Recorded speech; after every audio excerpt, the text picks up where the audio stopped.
ఈ ఉదయమున నీవు ఎవ్వరినీ కలుసుకొనక ముందు ప్రభువును కలుసుకో. నీవు ఎవ్వరినీ చూడకముందు ప్రభువును చూడు. నీవు ఎవ్వరితో మాట్లాడకముందు ప్రభువుతో మాట్లాడు. నీవు దేనిని వెదకకముందు ఆయన రాజ్యమును నీతిని వెదకు.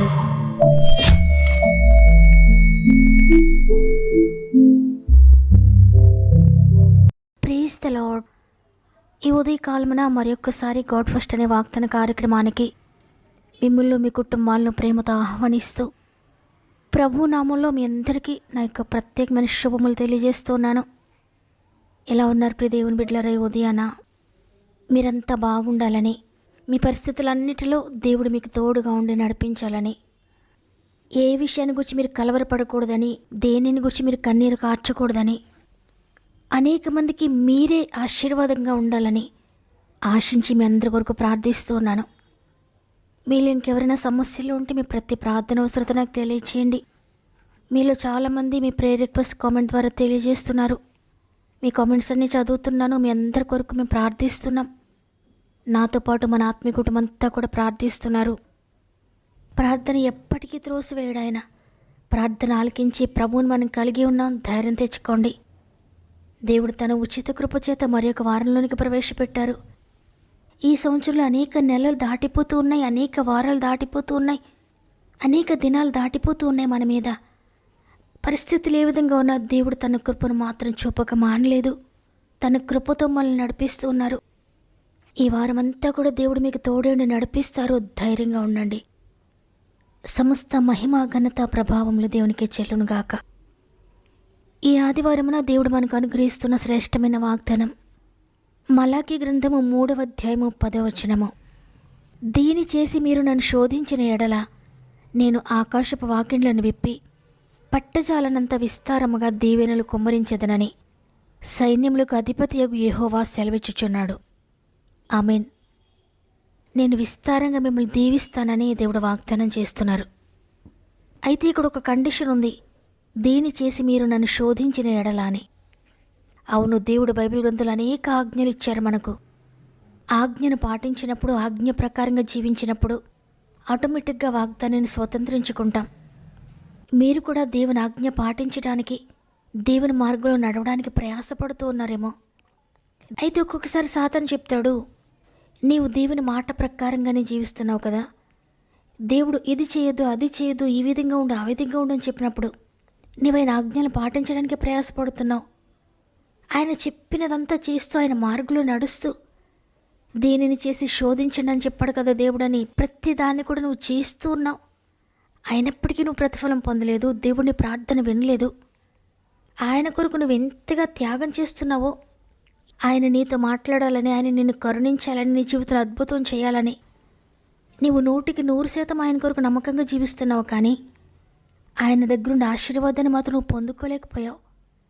నువ్వు 100% ఆయనకి ఇస్తే ఆయన కేవలం 10% నీకు ఇచ్చారని సాతాను చెప్తూ ఉన్నప్పుడు నీకు కూడా అనిపిస్తూ ఉందేమో, అవును, నేను ఎంతగానో ప్రయాసపడుతున్నాను దేవుని కొరకు. ఆయన నా జీవితంలో కార్యం చేయాలని ఎన్నో ఉపవాసాలు ఉన్నాను, ఎన్నో గంటలు ప్రార్థన చేస్తూ ఉన్నాను, ఆయన కొరకు అనేక త్యాగాలు చేశాను నేను. అయినప్పటికీ నిజంగానే ప్రభువు నన్ను చూడలేదు, ఆయన నన్ను పట్టించుకోలేదు, ఆయన నన్ను మర్చిపోయాడు అనుకుంటున్నారు కదా. నీ మనసులో ప్రశ్న, నీవెక్కడ పొందుకున్నావు దీవెనలు? నీవు దేవుడు చేయమన్నవన్నీ చేసావు, ఆయనను శోధించావు, ఆయన నీవెక్కడ దీవెన పొందుకున్నావైన ప్రశ్న నీలో మెదులుతుందేమో. దేవుని కొరకు నువ్వు చేసిన త్యాగానికి తగిన ప్రతిఫలం నువ్వు పొందుకోలేదనుకుంటున్నావు. ఆయన కొరకు నువ్వు పడిన కష్టానికి తగిన ఫలితం పొందుకోలేదనుకుంటున్నావు. అయితే భయపడొద్దు. దేవుడిచ్చేది 100% కాదు. నువ్వు ఒక్కటి చేస్తే ఆయన 100% ఇస్తాడు. నువ్వు ప్రతిఫలం రావడం లేదనుకుంటున్నావు, కానీ ఆయన తప్పక ప్రతిఫలం ఇస్తాడు. నువ్వు చేసే ప్రతి ప్రార్థన ఆయన వింటున్నాడు. రహస్యమందు చూచుచున్న నీ తండ్రి తప్పక నీకు ప్రతిఫలం ఇస్తాడు. అది ఏ విధంగా ఉంటుందంటే అది అనేక రెట్లు ఉంటుంది. నువ్వు పట్టజాలంత విస్తారంగా ఆయన ఆశీర్వాదం నువ్వు పట్టుకోలేనంతగా ఇస్తాడు. నీ కొరకైన ఆకాశపు వాకిండ్లని విప్పుతాడంట. ఈ లోకంలో దేనినైనా విప్పగలుగుతాడు నీ కొరకు, ఏదైనా చేయగలుగుతాడు ఆయన నీ కొరకు. కొంతకాలము దేవుడు ఇంక నిన్ను దీవించినట్లుగా, నీ ప్రార్థన విననట్లుగా, నీ ప్రార్థనకు జవాబు ఇవ్వనట్లుగా, నీ జీవితంలో ఏ కార్యం జరగనట్లుగా అనిపిస్తుంది. కొంతకాలం ఆ విధంగా అనిపించినా నీవు మాత్రం వెనుతిరగొద్దు. దేవుడు నా జీవితంలో ఏం చేశాడులే నువ్వు వెనక్కి వెళ్ళిపోద్దు. ఎందుకంటే ఆయన మాత్రమే నీ జీవితంలో కార్యం చేయగలరు. ఆయన తప్ప ఎవ్వరికి నేను పట్టించుకునేవారు లేరు లోకంలో. తప్పకుండా నువ్వు చేసిన ప్రతి దానికి ఆయన ప్రతిఫలం ఇస్తాడు. ఎందుకంటే ఆయన నీ తండ్రి, నేను రహస్యంగా చూస్తున్నాడు నీకు ప్రతిఫలం ఇవ్వడానికి. చూడండి, రూతు జీవితంలో రూతు కళ్ళెదుటే తన మామగారు చనిపోయారు, రూతు కళ్ళెదుటే తన మరిదిగారు చనిపోయాడు, రూతు కళ్ళెదుటే తన భర్త చనిపోయాడు. ముగ్గురు స్త్రీలు కూడా మూడులా మిగిలిపోయారు. ఎందుకు? ఎవరు నమ్ముకుంటే ఏంటి, ఈ దేవుడు నమ్ముకొని వచ్చాను కానీ ఏం చేశాడు ఆయన అని అనుకోవాలా. కానీ ఆ విధంగా అనుకోలేదు. తనంటుంది తన అత్తతో, నీ దేవుడే నా దేవుడు, నీ జనమే నా జనము, మరణము తప్ప నిన్ను నన్ను ఏది కూడా వేరు చేయదని చెప్పి తన స్వంత దేశాన్ని, స్వంత జనాంగాన్ని, అంతవరకు పూజించిన వారిని, స్వంత తల్లిదండ్రులను, సమస్తాన్ని కూడా విడిచిపెట్టి ఎప్పుడు తెలియని జనాంగం దగ్గరికి, ఎప్పుడు తెలియని ప్రదేశానికి అత్తతో పాటు వచ్చేసింది. తన సమస్తాన్ని విడిచిపెట్టి సమస్తాన్ని అప్పగించుకుని దేవుని కొరకు వచ్చింది. అయితే కొంతకాలం ఏ ఆశీర్వాదం కనిపించలేదు. తన దేశంలో తన తల్లిదండ్రుల దగ్గర ఎంతో సమృద్ధిని అనుభవించింది. అయితే ఇక్కడికి వచ్చిన తర్వాత లేమి అనుభవిస్తుంది, కరువు అనుభవిస్తుంది. ఆ భయంకరమైన ఎండలో పరిగి ఏరుకోవడానికి వెళ్ళి రోజంతా ఎండలో కష్టపడి తన అత్తను కూడా పోషిస్తూ ఉంది. తనను చూచిన వారందరూ కూడా అనుకుని ఉంటారు, ఎందుకు పిచ్చిదాన్ని విడిచిపెట్టి వచ్చింది, సౌకర్యవంతంగా ఉన్న జీవితాన్ని కష్టాల్లోకి నెట్టుకుందని. అయితే రూతు మాత్రం అక్కడ కూడా నమ్మకంగా ఉంది. పరిగి ఏరుకోవడంలో కూడా నమ్మకంగా ఏరుకుంటుంది. వారందరిలో కలిసిపోవడం లేదు, వారందరికీ ప్రత్యేకంగా జీవిస్తుంది. ఆ ప్రత్యేకతను దేవుడు చూచాడు. అన్ని త్యాగాలు చేసింది, అన్ని విడిచిపెట్టింది. కానీ దానికంటే ముఖ్యంగా పరిశుద్ధమైన జీవితాన్ని, ప్రత్యేకమైన జీవితాన్ని దేవుడు చూచాడు. రూతు అంగీకరించబడిపోయింది దేవునితో. ఒకరోజు నా దేవుడు రూతు చరిత్రను మార్చివేశాడు. ఏ పొలానికైతే పని కొరకు వెళ్ళిందో ఆ పొలానికి ఓనర్గా మారిపోయింది. తను పట్టుకోలేనంత విస్తారంగా దీవెనలు కొమ్మరించాడు. పట్టజాలనంత దీవెనలు. తన కొరకు ఆకాశపు వాకిండ్లను విప్పాడు. తన ఒడి పట్టలేనన్న దీవెనలు. తన బిడ్డలు తరతరాలు తినలేనంత దీవెనలతో రూతు నింపాడు. అంతేకాకుండా బైబిల్ గ్రంథంలో రూతు యొక్క పేరును రాయించాడు. ఇప్పటికీ ప్రభువుని ఎంతమంది అయితే తెలుసుకుంటున్నారో వారందరూ కూడా రూతుని గురించి చదువుతూ ఉన్నారు. మరి అవును, ఆయన కొరకు నమ్మకంగా నువ్వు నడిస్తే, ఆయన ఆజ్ఞల ప్రకారంగా నువ్వు నడిస్తే, ఆయన చెప్పింది చెప్పినట్లుగా నువ్వు చేస్తూ, ఆయన చెప్పిన ప్రకారంగా నువ్వు నడిస్తే, కొన్ని రోజులు దేవుడిని విడిచిపెట్టినట్లుగా, కొన్ని రోజులు దేవుడిని ప్రార్థన విననట్లుగా, ఆయన నీకు దూరం అయిపోయినట్లుగా అనిపిస్తుంది. ప్రజలందరూ అంటారు.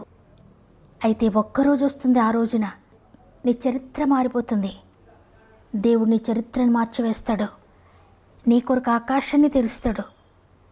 నీ కొరకు ఆకాశాన్ని తెరిచి పట్టజాలంతా నువ్వు పట్టుకోలేనంత దీవెనలతో నిన్ను నింపుతాడు.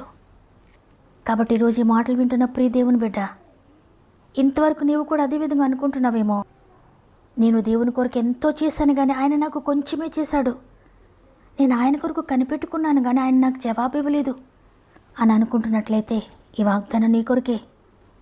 దేవుడు చెప్పిన ప్రకారంగా నువ్వు చేసి శోధిస్తే పట్టజాలంత దీవెనలు పొందుకుంటావు.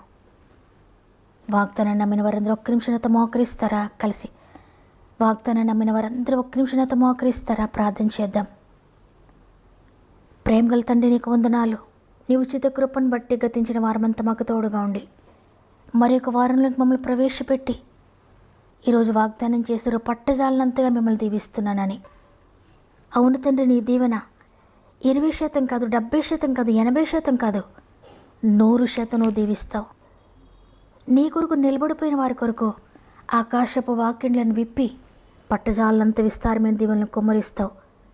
ఆత్మీయంగా కుమ్మరిస్తావు, శారీరకంగా కుమ్మరిస్తావు, మానసికంగా కుమ్మరిస్తావు. వారికి ఏది కావాలో అది కుమ్మరిస్తావు. వారికి ఏది కావాలో అది ఇస్తావు. వారికి ఏది కావాలో ఎప్పుడు ఏది అవసరమో అది ఇస్తావు. మీకు అసాధ్యమైంది ఏది లేదయ్యా. కాబట్టి ఎవ్వరు కూడా దేవుడు నా ప్రార్థన వినలేదు, ఆయన నాతో ఒక్కసారి కూడా మాట్లాడలేదేంటి, ఆయన నమ్ముకున్నందువల్ల నాకేమి కలిగిందని జీవపు ఓటని నిన్ను విడిచిపెట్టి వెళ్ళిపోకుండా తండ్రి నీలో నిలిచి ఉండడానికి సహాయం చేయండి. తప్పకుండా మీరు ఈ వాగ్దానాన్ని వారి జీవితంలో నెరవేర్చబోతున్నారని నమ్ముతున్నాను. నీ కొరకు నిలబడిన వారి కొరకు తప్పకుండా ఈ వాగ్దానాన్ని నెరవేరుస్తారు. తండ్రి నీ కొరకు ఎంతమంది ఆశతో ఎదురు చూస్తున్నారో వారందరి జీవితాలు ఈ వాగ్దానం నెరవేర్చినందుకు వందనాలు చెల్లించుకుంటూ, మరి ముఖ్యంగా ఎంతోమంది కామెంట్స్ ద్వారా వారి సమస్యలు తెలియజేస్తూ ఉండగా ప్రతి ఒక్కరిని నీ చేతులకు అప్పగించుకుంటున్నానయ్యా. యేసునామములో వారి జీవితంలో అద్భుతములు జరుగునుగాక. యేసునామములో ప్రతి సమస్య నుండి విడుదల పొందుకొందురుగాక. యేసునామములో ప్రతి సమస్య నిర్వీర్యమైపోనుగాక. వారికి విరోధంగా లేస్తున్న ప్రతిదీ కూడా నిర్వీర్యమైపోనుగాక. యేసునామములో ప్రతి జీవితంలో జోక్యం చేసుకుని అద్భుతాలు జరిగిస్తున్నందుకు వందనాలు చెల్లించుకుంటూ, ఈ వారం ప్రారంభిస్తూ ఉండగా ఈ వారం అంతా మా ఆత్మీయ కుటుంబం తోడుగా నడిపిస్తారని యేసయ్య పరిశుద్ధమైన నామములో అడిగి వేడుకొంచున్నాను తండ్రి, ఆమేన్. ఈరోజు ఈ వాగ్దానాన్ని విన్న ప్రియ చెల్లి, ప్రియ తమ్ముడు, నేను చేసిన త్యాగానికి, నేను చేసిన కష్టానికి ప్రతిఫలం నేను పొందుకోలేకపోయాను, దేవుడు నన్ను చూడలేదనుకుంటున్న ప్రియ దేవుని బిడ్డ, ఆయన నేను ఎప్పటికీ మర్చిపోడు. నీవు చేసిన దానికి 100 రెట్లు ప్రతిఫలం దేవునికి దయచేయబోతున్నాడు. విశ్వసించండి. నమ్ముట నీ వల్లైతే నమ్మువానికి సమస్తము సాధ్యమే. నీవెంత నమ్ముతావో అంతా పొందుకోబోతున్నావు. నమ్మిన వారందరూ ఆమెను చెప్పండి. నమ్మిన వారందరూ కామెంట్ ద్వారా ఆమెను తెలియచేయండి. మీ ఇష్టాన్ని తెలియజేస్తూ వాగ్దాన్ని లైక్ చేయండి. మీకు అనుకూలమైతే మీ ఆత్మీయులందరికీ ఈ వాక్యాన్ని షేర్ చేయండి. ప్రతిరోజు వాగ్దాన్ని లైక్ చేస్తూ అనేక మందికి షేర్ చేస్తూ వాక్య పరిచర్యలో పాల్పొందుతున్న మిమ్ములు, మీ కుటుంబాలను దేవుడు అత్యధికంగా దీవించి ఆశీర్వదించునుగాక. దేవుని చిత్తమైతే తిరిగి రేపు అందరం కలిసి ఆయనను స్తుతిందాం. అంతవరకు ప్రభు మీకు, మీ కుటుంబాలకు తోడుండి నడిపించునుగాక. God bless you.